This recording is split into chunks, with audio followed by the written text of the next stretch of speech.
side veranda of Hill House, blessedly hiding its mad face in the growing darkness. "There's someone waiting there," Eleanor said, walking more quickly, and so saw Luke for the first time. Journey's end and lover's meeting, she thought, and could only say inadequately, "Are you looking for us?" He had come down to the veranda rail, looking down at them in the dusk, and now he bowed his head with a deep welcoming gesture. "These being dead," he said, "then dead must I be. Ladies, if you are the ghostly inhabitants of Hill House, I am here forever." "He's really kind of silly," Eleanor thought sternly, and Theodora said, "Sorry we weren't here to meet you. We've been exploring." "A sour old beldame with a face of curds welcomed us, thank you," he said. "Howdy do," she told me. "I hope I see you alive when I come back in the morning and your dinner's on the sideboard." Saying which, she departed in a late model convertible with first and second murderers. "Mrs. Dudley," Theodora said. "First murderer must be Dudley at the gate. I suppose the other was Count Dracula. A wholesome family." "Since we are listing our cast of characters," he said, "my name is Luke Sanderson." Eleanor was startled into speaking. "Then you're one of the family, the people who own Hill House, not one of Dr. Montague's guests." "I am one of the family. Someday this stately pile will belong to me. Until then, however, I am here as one of Dr. Montague's guests." Theodora giggled. "We," she said, "are Eleanor and Theodora, two little girls who were planning a picnic down by the brook and got scared home by a rabbit." "I go in mortal terror of rabbits," Luke agreed politely. "May I come if I carry the picnic basket?" "You may bring your ukulele and strum to us while we eat chicken sandwiches. Is Dr. Montague here?"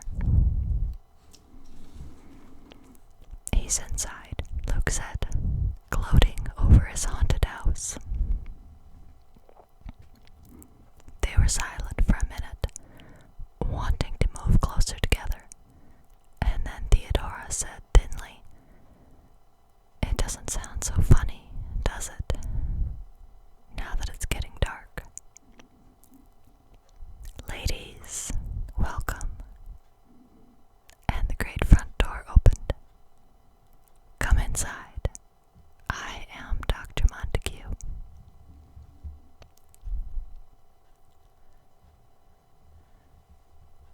The four of them stood, for the first time, in the wide, dark entrance hall of Hill House.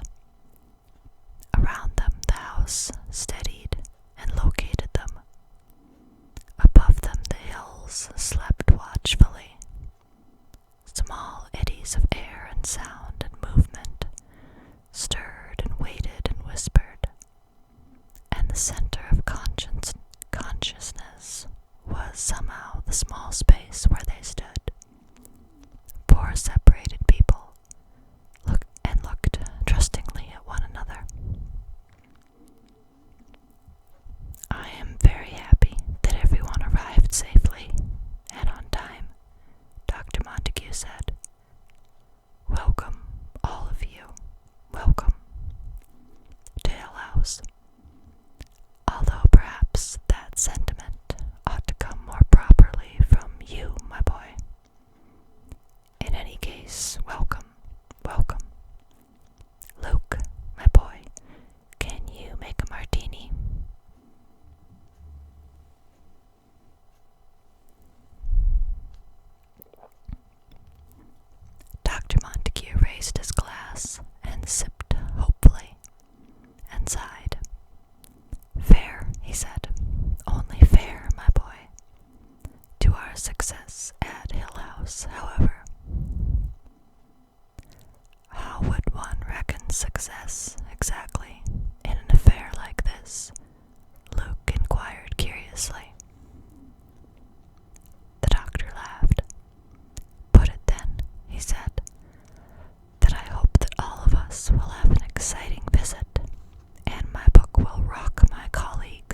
notes. We will take notes. To some, a not unbearable task. So long as no one makes any puns about spirits and spirits, Theodora said, holding out her glass to Luke to be filled. Spirits? The doctor peered at her. Spirits, yes, indeed. Of course, none of us. He hesitated, frowning. Certainly not, he said, and took 3 quick, agitated sips at his cocktail.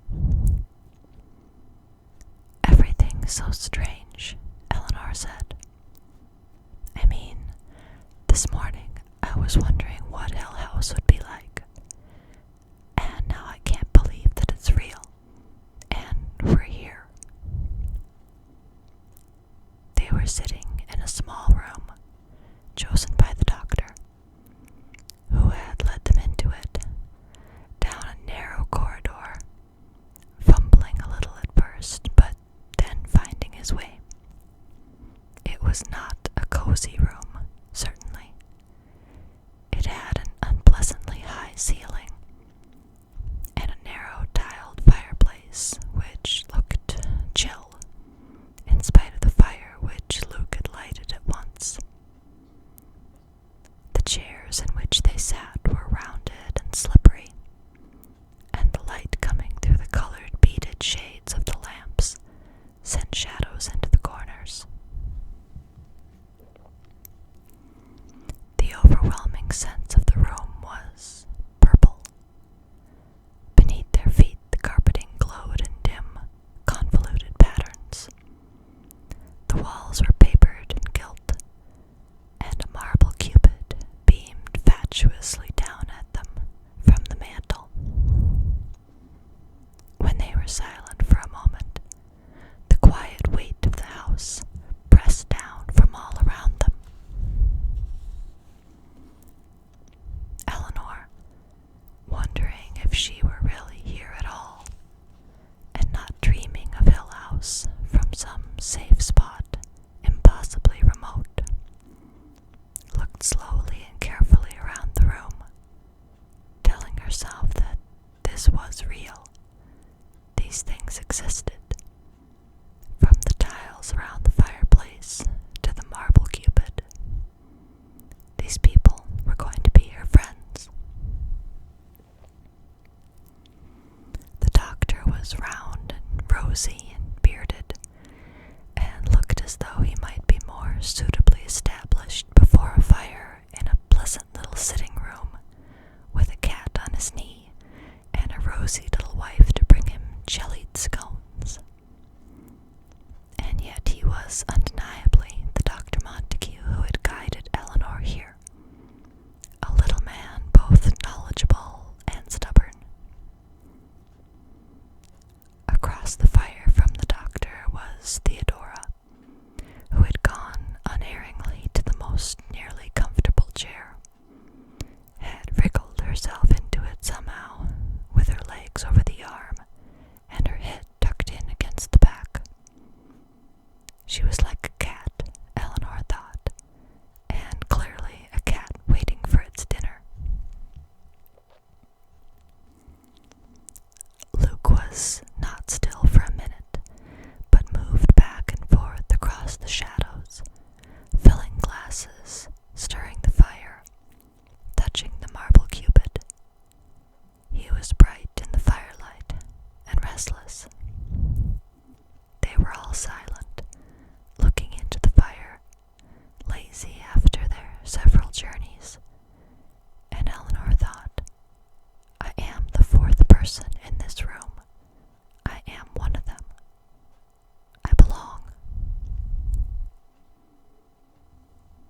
Since we are all here, Luke said suddenly, as though there had been no pause in the conversation, shouldn't we get acquainted?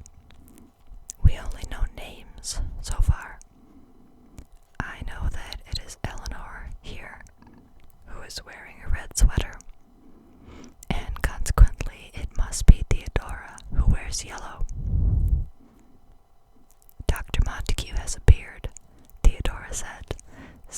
must be Luke. And you are Theodora, Eleanor said, because I am Eleanor. And Eleanor, she told herself triumphantly, who belongs, who is talking easily, who is sitting by the fire with her friends.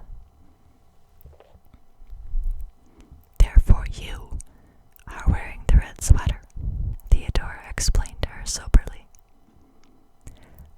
I have no beard, Luke said, so he must be Dr. Montague. I have a beard, Dr. Montague said, pleased, and looked around at them with a happy beam. My wife, he told them, likes a man to wear a beard. Many women, on the other hand, find a beard distasteful. A clean-shaven man, you'll excuse me, my boy, never looks fully dressed, my wife tells me. He held out his glass to Luke. Now that I know which of us is me, Luke said, let me identify myself further. I am, in private life, assuming that this is public life and the rest of the world is actually private. Let me see. A bullfighter. Yes, a bullfighter.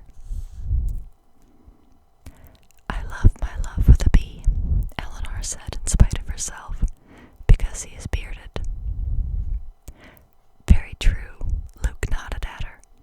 That makes me Dr. Montague. I live in Bangkok, and my hobby is bothering women. Not at all, Dr. Montague protested, amused. I live in Belmont. Theodora laughed and gave Luke that quick, understanding glance she had earlier given Eleanor. Eleanor, watching, thought wryly that it might sometimes be oppressive for too long to be around one so immediately in tune, so perceptive as Theodora. I am, by profession, an artist's model, Eleanor said quickly, to silence her own thoughts.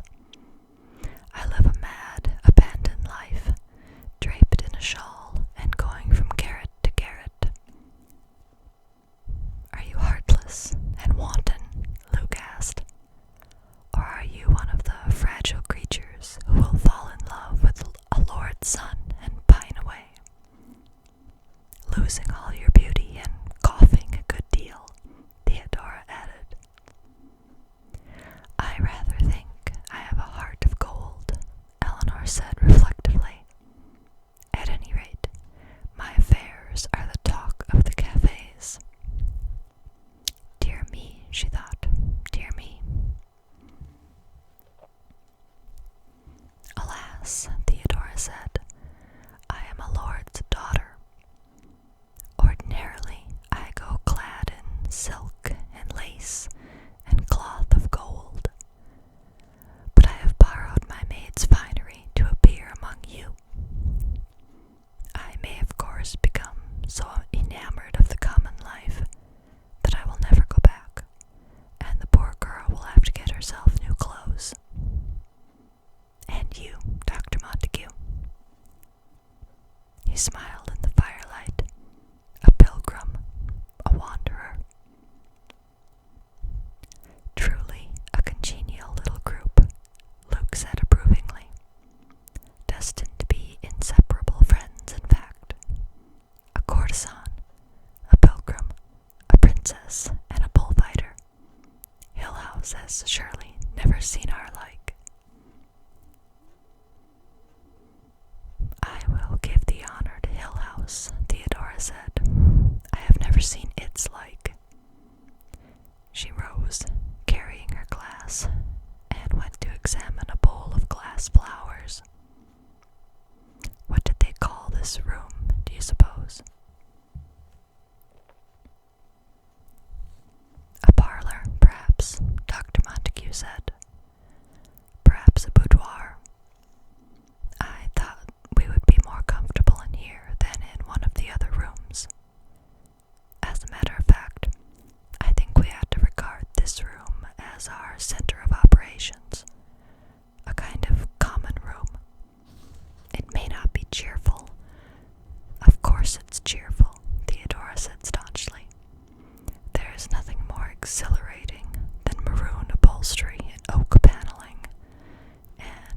that in the corner there?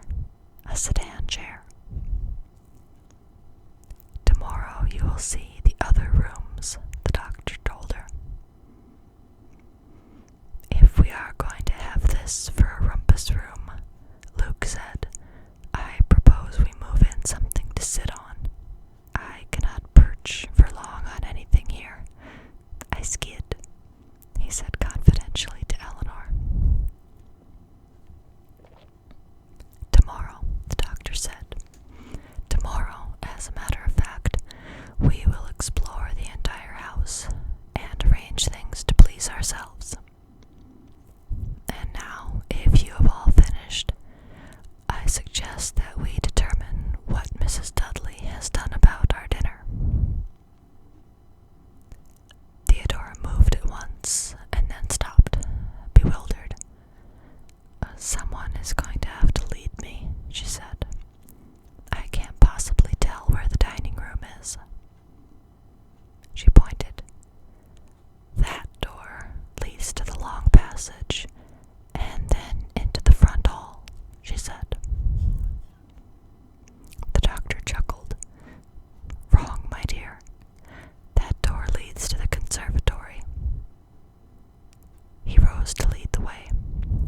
I have studied a map of the house, he said complacently, and I believe that we have only to go through the door here, down the passage, into the front hall, and across the hall and through the billiard room to find the dining room. Not hard, he said, once you get into practice. Why did they mix themselves up so? Theodora asked. Why so many little odd rooms?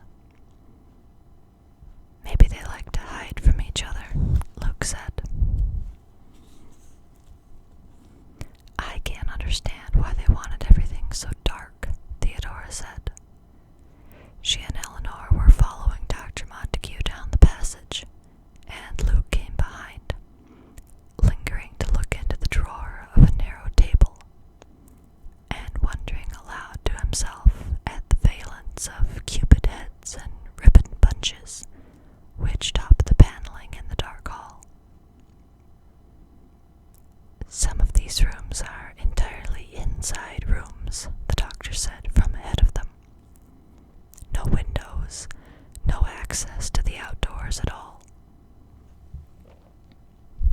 However, a series of enclosed rooms is not altogether surprising in a house of this period, particularly when you recall that what windows they did have were heavily shrouded with hangings and draperies within, and shrubbery without. He opened the passage door and led them into the front hall. Now, he said, considering the doorways opposite, two smaller doors flanking the great central double door. Now, he said, and selected the nearest. The house does have its little oddities, he continued, holding the door so that they might pass through into the dark room beyond. Luke, come and hold this open so I can find the dining room. Moving cautiously, he crossed the dark room and opened a door, and they followed him into the pleasantest room they had seen so far. More pleasant, certainly, because of the lights and the sight and smell of food. I congratulate myself, he said, rubbing his hands happily. I have led you to civilization, through the uncharted wastes of Hill House.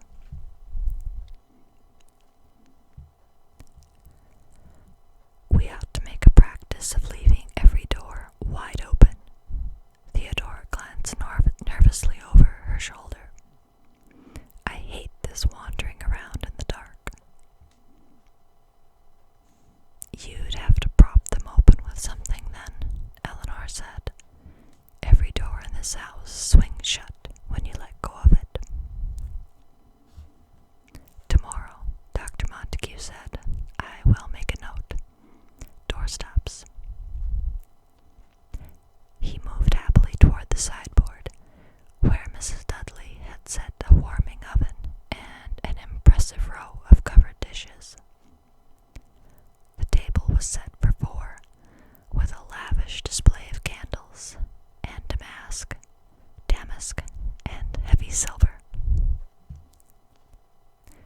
nose tinting, I see, Luke said, taking up a fork with a gesture which would have confirmed his aunt's worst suspicions. We get the company silver. I think Mrs. Dudley is proud of the house, Eleanor said. She doesn't intend to give us a poor table, at any rate, the doctor said, peering into the warming oven. This is an excellent arrangement, I think. It gets Mrs. Dudley well away from here before dark, and enables us to have our dinners without her uninviting company. Perhaps, Luke said, regarding the plate which he was filling generously. Perhaps I did good Mrs. Dudley. Why must I continue to think of her perversely as good Mrs. Dudley? Perhaps I really did her an injustice. She said she hoped to find me alive in the morning, and our dinner was in the oven. Now I suspect that she intended me to die of gluttony.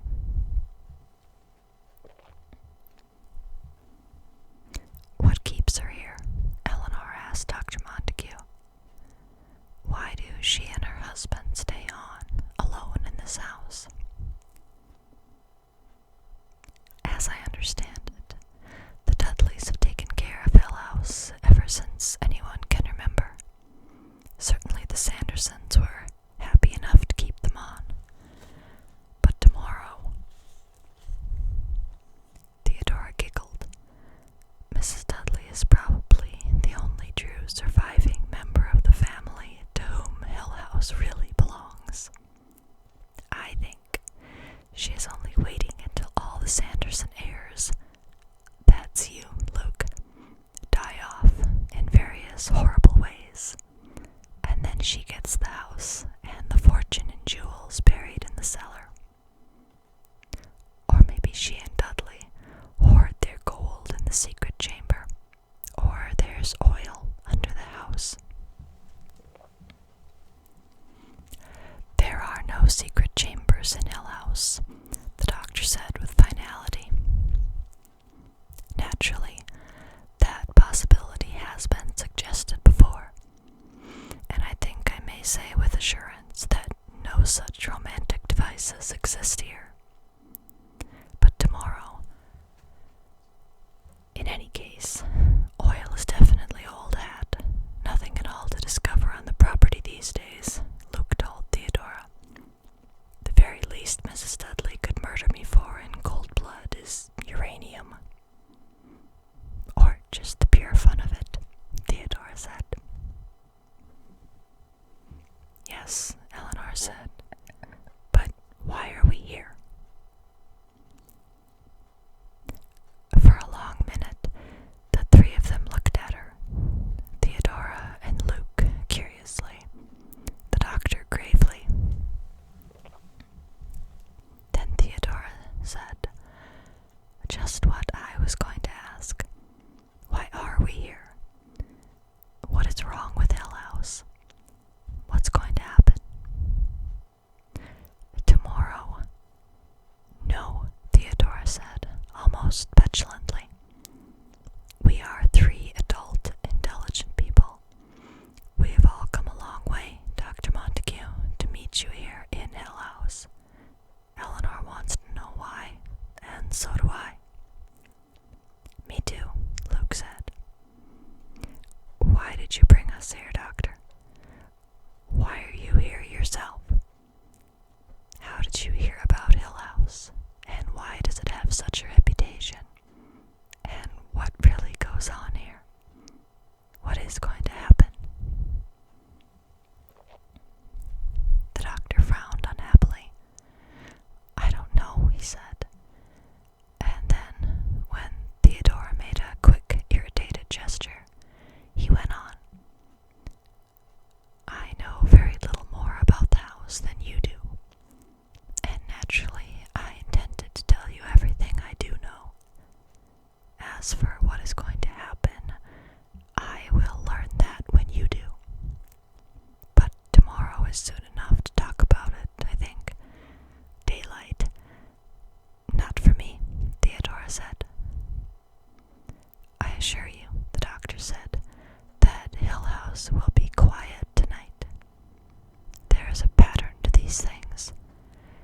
as though psychic phenomena were subject to laws of a very particular sort.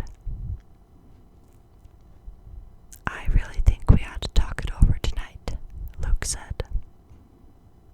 "We're not afraid," Eleanor added. The doctor sighed again. "Suppose," he said slowly, "you heard the story of Hill House and decided not to stay. How would you leave tonight?" He looked around again quickly. "The gates are locked. Hill House has a reputation for her insistent hospitality. It seemingly dislikes letting its guests get away. The last person who tried to leave Hill House in darkness, it was 18 years ago, I grant you, was killed